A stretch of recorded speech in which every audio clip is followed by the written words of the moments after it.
and welcome back to When Religion and Crime Collide. I am your host, Lacey Bean, and I'm back!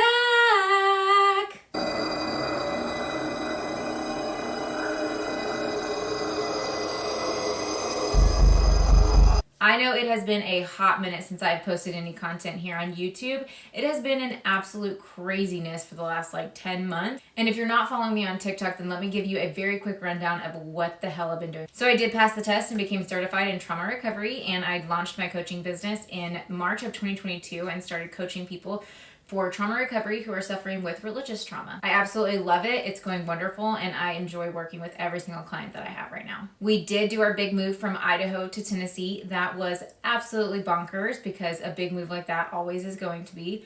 When we got to Tennessee, life was absolutely crazy because it was one thing after another with our rental, and it took a month or two to get my husband's business up and going and for us to really start making some good money. But like I said, with our rental, it was one thing after another, and we got fed up and decided we were just going to get into another rental. But we quickly found out that finding a good landlord in our area that we're in is like finding a needle in a haystack. And so my husband was fed up and said, let's just try to apply and buy a home. And lo and behold, we ended up able to close on our home in November of 2022, which was awesome. If you know me or followed me on social media, then you know that we have traveled and moved a lot over the last 10 years. Specifically, we have done 5 out-of-state moves in the last 10 years. So actually being first-time home buyers and having a home of our own is very new for us, but we're excited. We feel settled. We are ready to not move again, because if I swear to God, if somebody tells me to pack a box, I'm gonna chuck that box in their face because I'm done. After we got into our new house and we unpacked and started to get settled and get into a new routine, I was like, it is time to start posting more YouTube content, and I am very excited to get back into this with you guys. Oh, also in the summer of 2022, I went back to being a brunette. Not a good move. I cried. It was very sad. I finally went back to purple at the end of last year, and I love it. It's me. I don't know that I'll ever be able to get rid of the purple. I just love it so much. Now, before we get into today's case, let me address some of the glaring questions you probably have. What is up with the name change? Yes, this segment used to be called Church Crime Time Tuesdays. Honestly, I just wasn't a huge fan of the name anymore, and I needed to shake things up, so I changed it to When Religion and Crime Collide. Also, I think that's a really good name for this channel if it transitions in the future into something else, and so I think it'd be easier to find on other platforms, if you catch my drift. So I just think it's a better name move overall. Also, I'm not going to be narrowing myself to any specific religion anymore. I'm literally just going to make it very broad, and any religious related crimes I will cover. So I'm going to be covering cults, serial killers, hypocritical pastors, and congregation members, and so much more. So without further ado, let's get into today's case. Today we're going to be covering the murder of Kaylee Sawyer. Kaylee was born March 2nd in 1993. She grew up in Bend, Oregon, and was considered to be the light of the family. She was kind, generous, and loving, and literally everybody loved her. Some of Kaylee's favorite hobbies were photography, drawing, and even snowboarding. As Kaylee got older, she started going to Central Oregon Community College. During this time, she was a dental assistant at a dental facility called Aubrey Dental. Working here developed Kaylee's love for dentistry, and she actually started going to school to become a dentist. During this time, she was living with her boyfriend Cameron, and they were living on a street called College Way right beside the community college she was attending. Kaylee's family loved Cameron. They thought he was a great guy and that they were a great couple together. Kaylee and Cameron were actually making future plans together, and they were in a very steady and beautiful relationship. Now, the tragic day that this case takes place is Saturday, July 24th of 2016. One of Kaylee's coworkers ended up having a bachelorette party, and Kaylee actually at first was not going to be able to go because I think of a work schedule or something, but she ended up changing around her schedule and was able to attend. So she goes out with her friends. She's wearing a cute little black dress, and they just go out partying and having a wonderful time. Well, as the night goes on, Kaylee ends up dancing with another guy. Not Cameron. Cameron was not there. It was just a random guy that she had met at the bar. Cameron's friend was at the bar at this time, sees it, and calls Cameron and lets him know that Kaylee is actually dancing with another man. This upset Cameron, and a couple hours later, around midnight, Kaylee texted Cameron and asked him to come pick her up. Cameron comes, picks Kaylee up, and of course, Cameron is upset with her dancing with another man. So they end up fighting the whole way home and arguing over her dancing with another guy. When they get home, they're continuing to argue, and Kaylee is so upset, so she decides to just go for a walk and get away from Cameron and says she needs her space. Cameron, I think from my research, I was able to understand that Cameron did go after Kaylee for a little bit and was like trying to talk to her, but she kept walking off and walking further away. And so he decided to just give her space, and he went up to the apartment and just waited for her. He thought she would just cool off after a little bit and then come up to the apartment. After just a few minutes, maybe 5-10 minutes or so, she was not coming back, and so he got nervous and he decided to text Kaylee. This is what the text exchanges were between him and Kaylee that night. Cameron says, "Where are you? Please come home and talk to me. At least you're being unfair." Kaylee says, "Are you kidding? What a joke. I'm sorry I'm not good enough for you." Cameron, "I don't know how you can say that." Kaylee says, "If you wanted me, you could have. You don't care. If you did even a little bit, you'd know where I am. Sorry, I'm not as important as your phone." Cameron says, "Kaylee, please just come home to be with me. I don't want to play this game. I'll start searching, but please help me out." Kaylee says, "My phone's about to die." Cameron says, "Please don't do this to me. I apologize for being upset when I picked you up. I just drove up and down College Way really slow and didn't see you. I don't know where else to go. Just come back." Kaylee says, "Are you kidding? Because that's bullshit. Phone off. Goodbye." Cameron says, "Kaylee, please." That was the end of the text messages between Cameron and Kaylee that night. Now remember, Kaylee's 23. I think Cameron is around the same age at this time. She's also drunk, and so she's being emotional. To me, looking at these text messages and taking into consideration their age and the fact that she's drunk, nothing out of these text messages scream anything out of the ordinary. Now, Cameron looks for her for a little bit longer after this text exchange, but ends up not being able to find her, and so he ends up just going home. Now, he does end up going home, and he actually ends up falling asleep. Now, I know a lot of people have given him crap about this, and I understand that, like, why would you fall asleep? Your girlfriend's missing or not coming home, and so why would you, like, fall asleep before she gets home? That can be very questionable, and I know that all of us would be like, well, we would have done it differently. And we can say that any day, but also we weren't in the situation, so I try to not judge him too harsh for this, but I know that everybody's probably like, oh, wrong move, dude. Now, Cameron wakes up the next morning. This is now Sunday morning. Kaylee is not home. He is calling her. She's not answering. He's leaving her voicemails. He gets in his car. He drives around, and he can't find her. He decides to go over to her friend's house. This is the house that she had parked her car at the night before they went out to the bachelorette party. He shows up. The friend's like, "I have not seen Kaylee. I have not heard from her," but Kaylee's car is still there. He decides, okay, I'm going to go to Kaylee's mom's house and see if she's there. Same thing happens. He gets there. Kaylee is not there. Her mom has not seen or heard from her.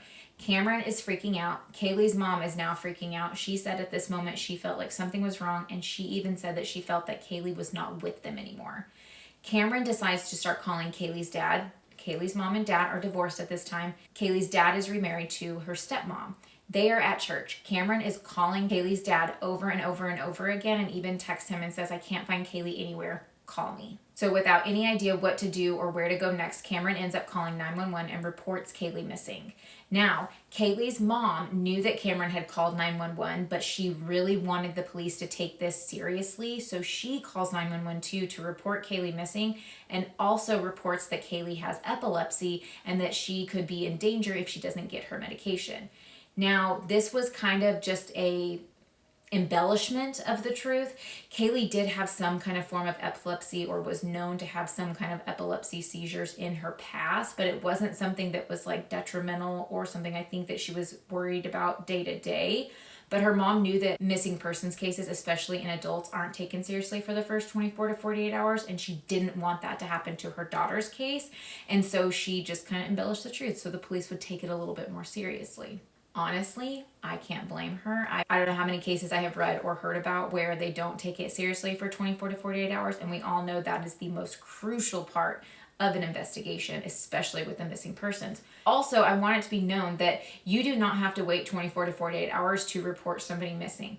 The police may tell you that you have to, but you don't. There is no law anywhere in any state that you have to wait 24 to 48 hours. You can sit there at the police station and force them to let you make the missing persons report. Now, of course, in a missing persons case or even a homicide case, usually they look at the partner or husband or boyfriend, significant other of the victim. Now, of course, that's Cameron. Now, they automatically looked at Cameron, and Kaylee's family said that they had to take into consideration that Cameron could be a suspect, but they said that deep down they really did not think that he had anything to do with it at all. But of course, police have to go down that route first. They interview Cameron about the night before and ask him all these questions, and they end up quickly realizing Cameron really had nothing to do with her disappearance. So their next suspect was naturally the boy that she was dancing with at the bar the night before. They end up tracking him down, interviewing that boy, and realize, again, he has nothing to do with Kaylee's disappearance. So at this point, they are literally back to square one with no evidence, no lead, no tips, no nothing. It's Sunday and Kaylee is supposed to report to work on Monday for her shift. So everybody is kind of just hoping that she's gone off grid for a little bit and that she'll show up to work on Monday. So everybody kind of just has to sit there and wait. Monday comes and Kaylee's shift time comes and she does not show up for work. And at this point, they decide to ramp up the investigation. But unfortunately, they still have no leads. They still have no connections. And everybody is just confused and lost and baffled at where Kaylee could possibly be. So on this same day, July 26, 2016, a woman named Isabella Laura ends up coming into the police station asking to speak to a sergeant. Well, a sergeant wasn't available right away, and so it took a few hours before she was able to actually speak to the sergeant. Now, we need to note that Laura is actually in the police academy at this time, and she had been for, I think, maybe a year or a little bit less than a year at this point. But she was at the police academy at another police station, and she had come to speak to the sergeant at a different police station. But they were still aware that she was within the police academy, just at a different police station or like within a different jurisdiction. So eventually, after a couple hours, she's able to sit down and speak with the sergeant. And when the sergeant asks her, "What's going on? What do you want to talk to me about?" Isabella says that her husband, Edwin Laura, had just confessed to her that he had murdered a girl and now he had left the house, taken a gun, and he was on the run. The police quickly make the connection that the girl that he is saying that he murdered is most likely Kaylee because she was the only one in the area that was reported missing at that time. So they start interrogating Isabella and asking her in more detail to lay out exactly what had happened over the last few days and explain more in detail about what her husband had confessed to her. She says that Edwin came home on Saturday night really late. She said she can't remember what time it was, but that he had come in really late. And then Sunday morning they woke up. They went to church like they always do. Edwin was a very loyal churchgoer and considered himself a Christian man, and so church was something they just always went to. She said after church they went to the movie with some family, and then they came home, and later that night they went to bed.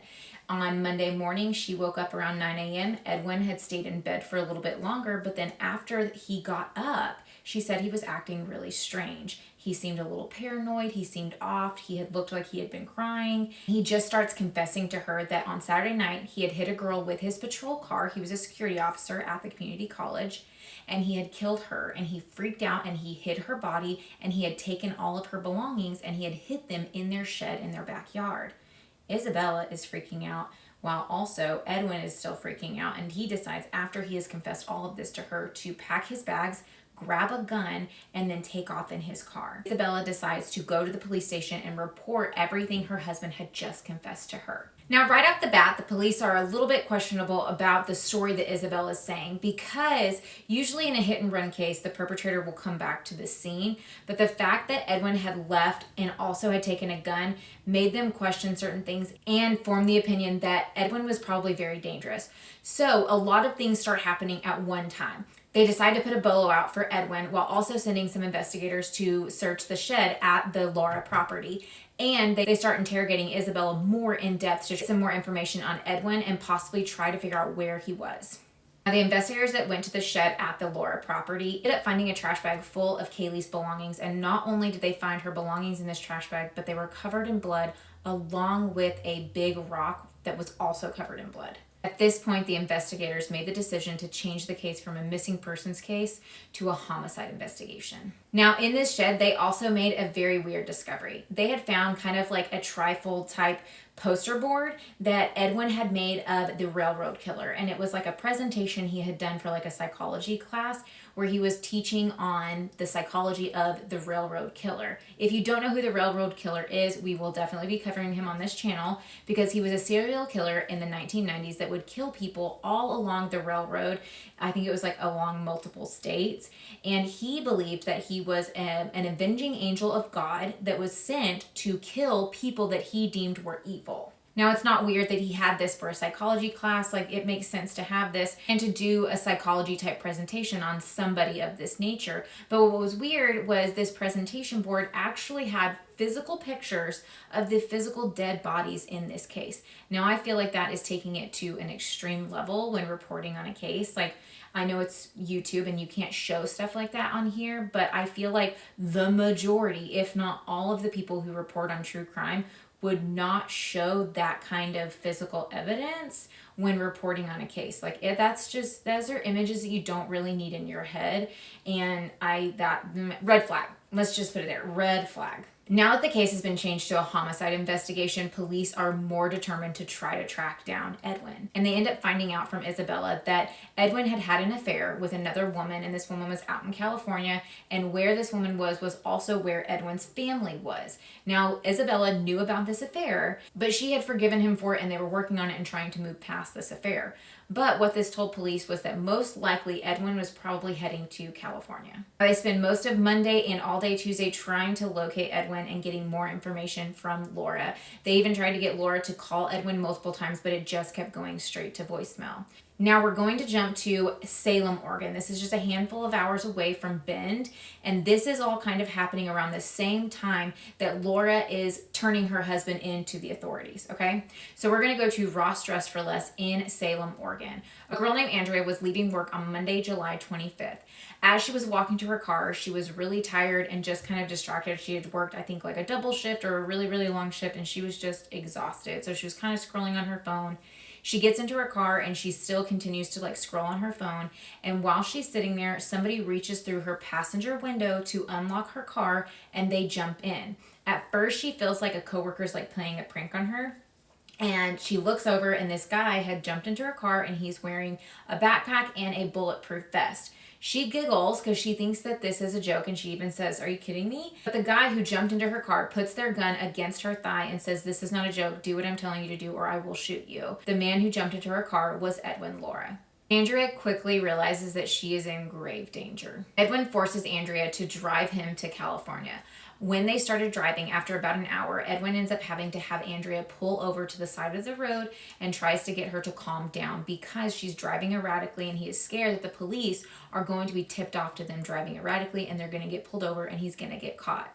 So Andrea, in fear for her life, pulls it together and starts driving more calmly so that they can get to their destination. As they're driving, Edwin tries to like make small talk with Andrea, but Andrea is like no and gives him absolutely nothing about her life and won't answer any of his questions. So then Edwin decides that he's just gonna like open up to her and tell her all about his life. He talks about his wife and how he's married and how his wife is part of the police academy, and then just decides to go in and start telling her and confessing to her all about how he had just murdered a girl. This, rightfully so, terrifies Andrea, and she feels like whatever danger she was in just got amplified times 10. Now, after a few hours of driving, they end up making a stop at like a gas station, a McDonald's, and then they end up stopping at a roadside motel. At these stops, he ends up having Andrea pretend to be his girlfriend. Andrea says that she went along with it because he threatened to kill her if she didn't, but she said that it was so obvious that she was not with him. Like, she was giving subtle hints to people who were all around, like the people at the check-in desk at the hotel. You can see in surveillance footage that she actually was making it pretty obvious, in my opinion, that she was not with him. She was standing far back from him, her arms were crossed, and she's made it known that she had been crying for so long, her face was puffy. She said it was a shock to her that nobody picked up on the fact that like something was wrong in that situation. Now they check into this roadside motel and they end up going inside. Edwin ends up handcuffing Andrea to the bathroom door while he takes a shower. After he gets out of the shower, he tries to make Andrea take a shower in front of him, but she refuses. So he actually takes her and ends up handcuffing her to the bed. When she's handcuffed to the bed, he ends up forcing her to take some sleeping pills. This terrified Andrea because she was like, if these sleeping pills take into effect and I end up falling asleep, he is going to do something to me that I don't want. And she wasn't wrong. Right after she took these sleeping pills, Edwin got into bed beside her and started licking her ear. I mean, ew. Okay, just, ew. But This girl fought on her feet so quick, and about this time, an alarm went off on her phone. So she decided to tell Edwin that the alarm that was going off on her phone was a reminder for her to take her pill for her STD. This freaked Edwin out, and he started asking questions like, what STD? What do you mean? And Andrea went into graphic detail and made it sound so gross on like whatever imaginary STD she had. And this freaked Edwin out so bad that he didn't do anything to her. I mean, brilliant move there, Andrea.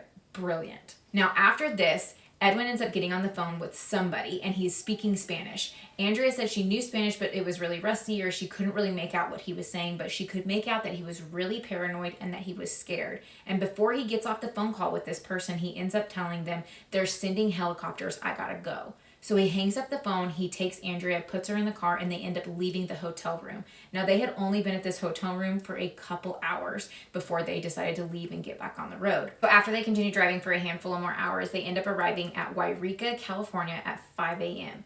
Now, Andrea's car had started to leak oil, and so Edwin decides it is time for them to commandeer a different vehicle. They end up pulling into a hotel and end up seeing a guy named Jake who is unloading some camera gear into his hotel room. And so they watch him for a little bit, and then they end up going into his hotel room, and Edwin holds him at gunpoint and says, give me your keys. Jake starts screaming and refuses to give Edwin his keys. Edwin ends up shooting Jake in the stomach. Now, Jake is screaming because he just got shot in the stomach. And so Edwin freaks out, and him and Andrea leave because Edwin decides it's too crazy. People are going to start showing up. He didn't even look for the keys. He just left. They end up going across the street to a gas station. While they were at the gas station, they end up seeing a family who is pumping gas. Now, there's a guy, he's 17 years old, and he is pumping the gas. His name is Nima, and his little brother and his grandma are also in the car. Now, he had a couple more family members with him. I think it was his grandfather and maybe another brother or something like that, but they were in the gas station at the time that this all happened. Now, Edwin and Andrea approach the car, and Nima sees them, and he starts to freak out that like they're about to get robbed or something. Well, Edwin opens the door to the car and throws Andrea in and jumps in and points the gun at Nima and says, get in and drive or I shoot all of you. So Nima, at 17 years old, jumps in the car and just starts driving. Now, in this car was complete chaos after this. The grandma's screaming, the brother's screaming, Niam's screaming, Andrea's freaking out. They are all freaking out.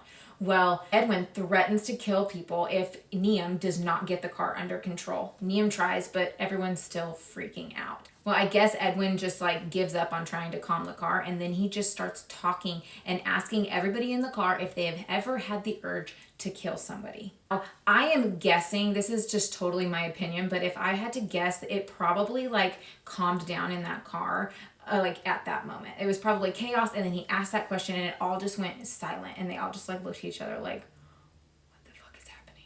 And then Edwin starts to say, I used to be a good guy, I used to be a cop, but then I had this urge to kill, so I ran over this girl, and basically is confessing again to multiple more people about him killing Kaylee. Edwin continues on about how after he killed Kaylee, he ran off to Salem and ended up kidnapping this girl, Andrea.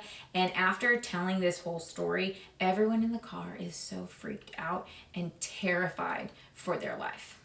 After about 15 minutes in the car, Edwin has Niam pull over into a rest stop, and for some reason, he ends up letting the grandma and both brothers go. Andrea tried to convince him to let her go and just let him continue on to California by himself, but he actually told her, no, you have to stay with me because if you're with me, the cops won't shoot me. And so he was using her literally as his human shield. She had also tried to get him to let her go when they were at the hotel. Like she was like, just leave me here and you continue on. But he said the same thing to her. Like he was keeping her with him so that he had a human shield. After they let the other family go and they continue on by themselves, Edwin does something very strange, and he ends up taking Andrea's phone and records a video of himself like confessing to the crime and also like trying to be very adamant that he didn't touch Andrea or Kaylee and that like sexually, like nothing like that ever happened. And then he hands the phone over to Andrea and tells her to post it to Facebook. I am not sure why he did this. I don't know if he was wanting to be famous or if he was trying to like make himself look better than what he really is. I will put in a clip of it so you guys can see it. Hi everybody, I just want to say that I apologize for everything I've done. Most likely I'm going to get caught. And sorry about that girl in Central Oregon. And I also want to let family members, Andrea, that she's fine and she will be fine because so far she's been doing what I've been telling her to do. You know, and if you guys are wondering if I have done dirty things to her, no. Alright, I'm not that kind of guy. You know, I just killed that other girl, you know, and I regret it. I regret killing her. You know, she's kept screaming and I had to silence her forever. So, you know, like I say, she's still fine. We're driving and she'll be home pretty soon. I'm sorry to her grandma and her family members, to her boyfriend. You know, I'm sorry for everything that I caused. Okay, and you'll see her pretty soon. Okay, tell the cops that not to shoot us, because if they shoot us, then that's not my fault. Okay, but sorry everybody. Bye. So this video reminds me of when like a company comes out and is trying to do some kind of damage control after a scandal and does like a statement. It was basically him saying, I know I did this, but I'm not that bad of a guy. Now, when he tells Andrea to post this to Facebook, she did not want to post it to Facebook at all whatsoever. She said that her concern was that she didn't want people to see her in the state that she was in, but she also had Edwin watching her the whole time, so she had no choice but to post it to Facebook. But she decided that when she was going to post this, she actually changed the settings to where it said private so that the only person that could see this video was her. Nobody that was following her or friends with her on Facebook could see the video. Now, this is something that she did that it did not help or hurt her case either way.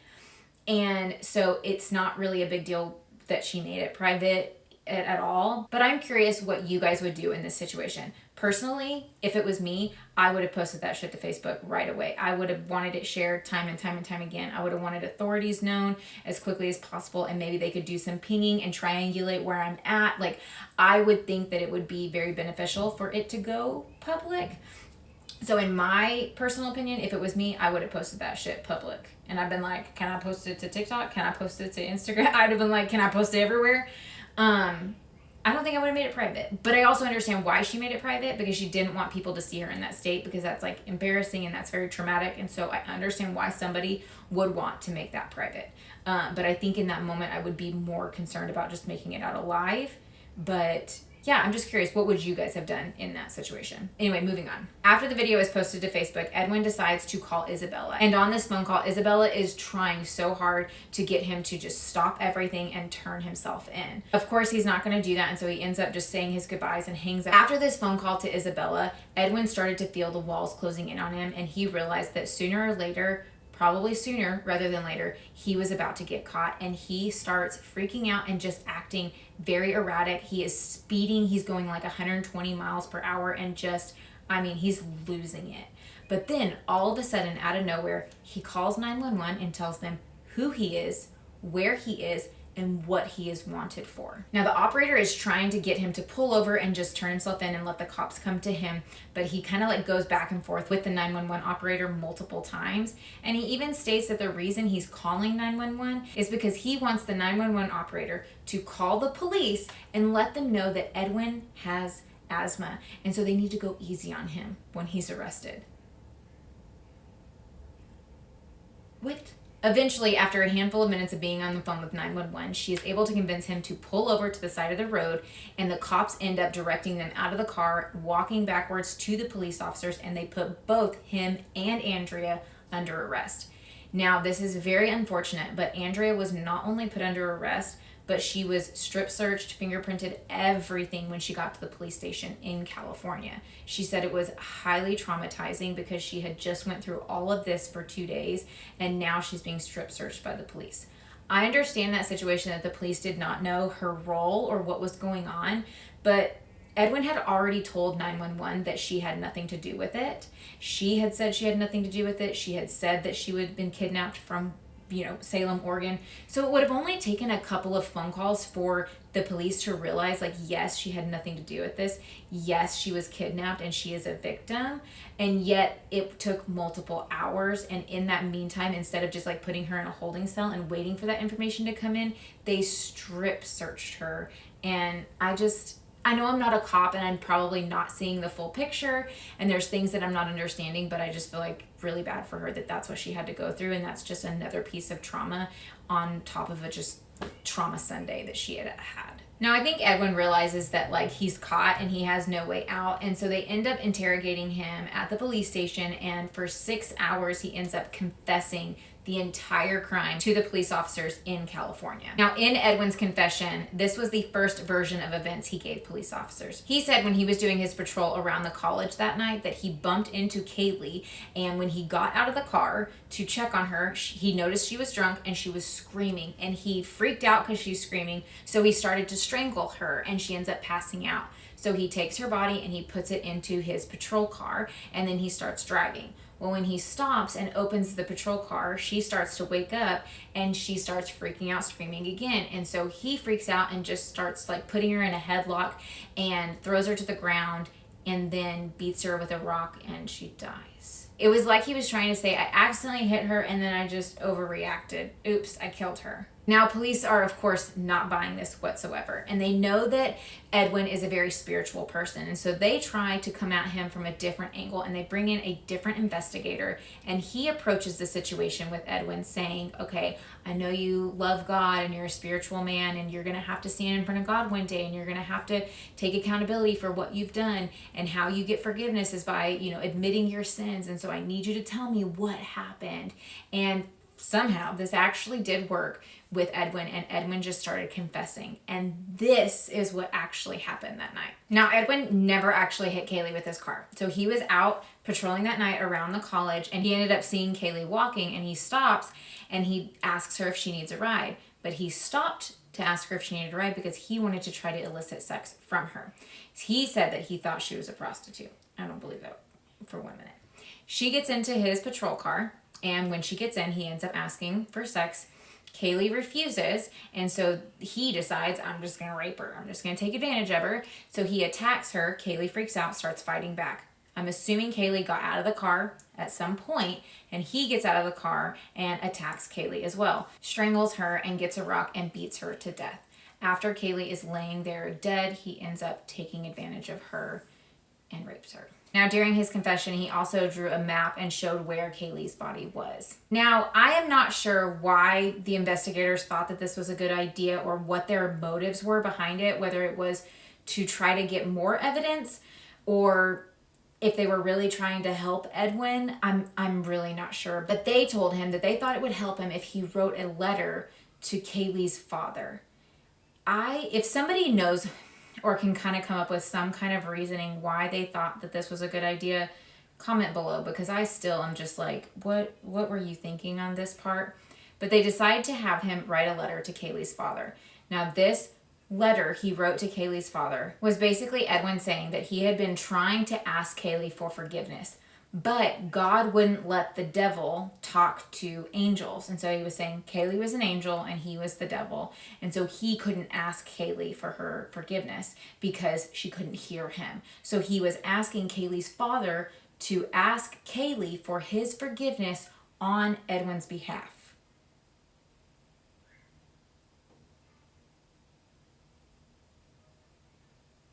What? I can't even begin to imagine like how I would feel as the parent of that child having to read that and be like, what? Now, as they're interrogating Edwin, they end up having investigators go to the Ross Dress for Less in Salem and find his car that was abandoned there. In the car, they find evidence. It's a bunch of notes that he had written, like small little notes, basically saying sorry to Kaylee's dad, sorry to Kaylee's mom, sorry for taking her life. And then he ends up saying in one note, the place I killed her is on the B12 lot. Now, the B12 lot was what was put on the map that he had showed police officers. Now, also, more police officers in Bend, Oregon are going out trying to find Kaylee's body. They follow the map and they do come across her body. The police officer who found her body said that she was face down laying over some rocks, and the way that she was positioned, it looked as if she was trying to crawl away. But when he got closer to the body and felt for the pulse, he realized that she had been dead for a really long time. They did an autopsy on Kaylee's body and found that she did die from blunt force trauma to the head. Now, in California, Edwin was charged with attempted murder, kidnapping, and carjacking before he was extradited back to Oregon. Now, before he went to trial in Oregon, his lawyer petitioned for his 6-hour confession that he had made in California to be thrown out because he said his rights were violated. Apparently, Edwin had asked for a lawyer and was never given one. And California law dictates that after an inmate is booked, they are allowed to have 3 calls within 3 hours of being there. Edwin had been there for 5 hours and had only gotten 1 call. So the judge did agree with the lawyer that Edwin's rights were violated, and the 6-hour confession was thrown out. This meant that the prosecutors were only able to go off the physical evidence that they had when trying Edwin. It doesn't mean that the case is impossible. It just means that the case is harder because you don't have the confession with it. But thankfully, Edwin saw how much evidence was stacked against him, and he ended up pleading guilty so they didn't have to go to this long, drawn-out trial and make Kaylee's parents relive all of that. Now, since they didn't have to go through a long, drawn-out trial, they still had what was called a sentencing trial, and that was where they would all go, and the judge would sentence Edwin with whatever sentence he was going to get. Kaylee's family was also there, and they did speak at the sentencing trial. Kaylee's father actually said to Edwin, "Rotten gel, you scumbag." And I have to say, I probably would have said some few choice words and gotten kicked out of that courtroom because I would not have been able to compose myself, at all. I couldn't have done it. Well, Edwin was sentenced to life in prison without the possibility of parole. But at his sentencing trial, his lawyer got up and said that Edwin wanted to speak, and the judge let him. Edwin gets up and he decides to pray. And not just pray, he turns around and faces Kaylee's family and does this prayer that's like the Jesus come kind of passionate, really loud prayer. It is just, bizarre. This was the prayer he said. "Today, I've seen your pain. Today, I've seen your hate. I don't have much to say to you at this moment. A single prayer that someday, something I would like to speak to whoever is willing to listen. God Almighty who art in heaven, although he might deny, I'll ask you to please heal the hearts. All those broken hearts of this community. I ask you, please heal the hearts of this family, of everyone who is in this place today, and may Kaylee Sawyer rest in peace. Amen." Thankfully, a lot of Kaylee's family got up and walked out of the courtroom because they didn't want to hear jack shit that this man had to say, and I can't blame one of them. Because honestly, if he would have done that in front of me, this would have been the second time I'd been kicked out of the courtroom because I would have gone over and just decked the man in the face, or at least tried to before I was held back by security officers because the audacity. Now, you would think that this is the end of the case, but it's actually not. Even though his 6-hour confession was thrown out, during that 6-hour confession, he implicated his cousin Ben in the crime because he said that Ben helped him dispose of the dead body because dead bodies are very heavy and it's really hard to, dispose of one all on your own. So they are suspecting that Ben was, an accomplice to at least the disposal of a dead body. But from my research, current research as of January of 2023, they still have not charged him with anything, and I'm pretty sure he's still on the run and they do not know where he's at. So I am assuming it is still an open investigation with Edwin's cousin. I'm not really sure. There was not much I could find out there about that. Now, Isabel, Edwin's wife, actually filed for divorce in August of 2016, and then later that year in October of 2016, she resigned from the academy. Now, Isabel had a lot of backlash with how she handled her husband's confession.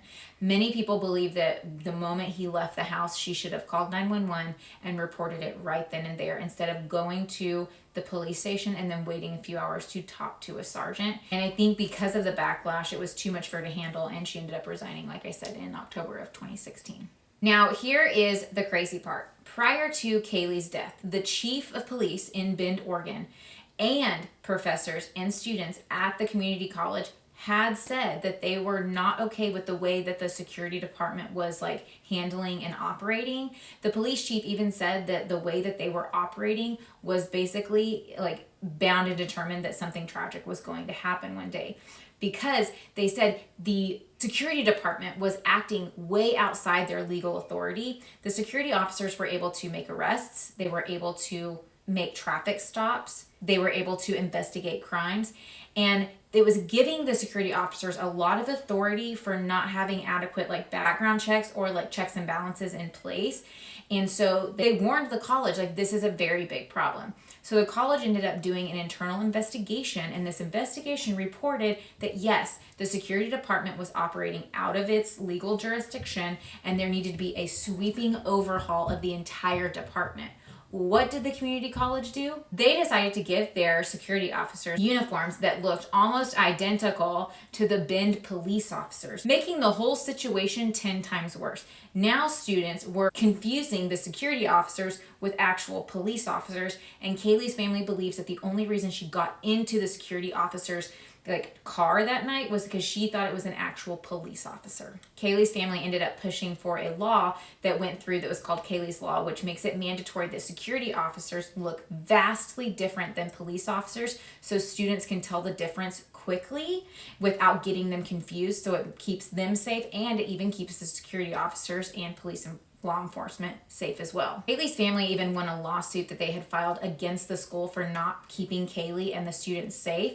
And when they did this investigation, the lawyer ended up finding out that there were so many red flags when it came to Edwin that he should not have been employed at this school. For example, many of these security officers knew that Edwin had a fascination with dead bodies, and he would show many of the officers dead body pictures and pornographic pictures of not only himself and pornographic videos of not only himself but another woman that he had made together with her, and it was the lady he had had an affair with out in California. One security officer said she refused to ride along with Edwin because he creeped her out so bad. And yet Edwin was still able to maintain his employment as a security officer at the school. Thankfully, Kaylee's family ended up winning that lawsuit, and the school was ordered to pay $2 million to the family. Kaylee's mother ended up starting a foundation called KK's Readers, where it helps get the book Oh, the Places You'll Go by Dr. Seuss in the hands of Head Start young children.